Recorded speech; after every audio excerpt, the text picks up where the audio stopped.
I'll not let you down. Safe passage, Addie, to you and the Battle Lord." She thanked him as Paxton motioned behind her. "We'll be at the east gate when you're ready.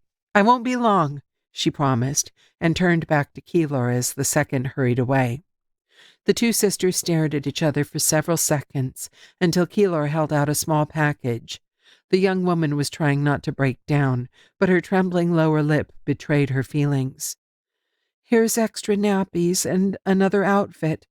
Tertia made it, and I think it'll be too big on Mistel, but at least you have another clean outfit for her." Before Addie could put the items into her saddlebag, Keylor wrapped her arms around her sister and held her tightly. Her whole body shook as she fought the tears. "I can't lose you, just when I found you." Hugging her with one arm, Addie placed a kiss on the woman's cheek. "You aren't losing me." "You don't know that. You can't promise me that." Keylor reared back to stare at her accusingly. Her eyes were red with unshed tears. "You're all the family I have left." Addie tried to give her a comforting smile and tucked a strand of hair behind one fairy-winged ear. "Key, whatever fate holds for us, we must face it with dignity and bravery. But beyond that, we must fight for those we hold most dear, for those we love beyond measure. Yulin is my heart and my very existence. He is my deepest and only love. You, Maddox, and Mistel are a part of me, and I will give my life to protect you. But you must understand that I cannot sit idly by when my husband calls to me, no more than I could ignore the cries of my children when they are hungry or hurt or need my attention. You will stay here until it is safe for you to come to Altanovus. I don't know how long that will be, but when it is, I will send someone to fetch you and bring you there." Giving her sister a kiss on the forehead, she disengaged herself from the woman's embrace, wrapped the reins around her hand, and led the mare to the east gate, where Paxton and the others were waiting. "Which direction?" her second inquired. "Are we heading for a specific compound, or going straight to Altanovus?" She glanced over to where a guard stood beside the side doorway, which opened out into the wide expanse of cleared ground surrounding the outer walls. "I'm sensing in the direction toward Altanovus, but I'm not so sure." Pain sliced through her with burning agony.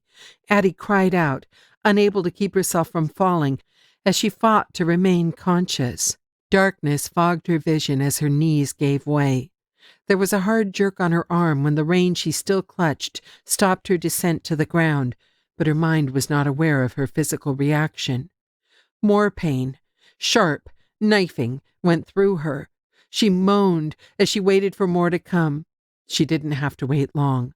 When it struck her again across her back and bare buttocks, she threw back her head and screamed. Arms wrapped around her, voices filled with concern spoke to her, yelled at her, hands shook her. It wasn't until Mistel's wails filtered through the layers of anguish that she managed to re-emerge into the present. Someone held her up as the reins were unwrapped from around her wrist. Then she was gently sat onto the ground. "Addie! Addie!"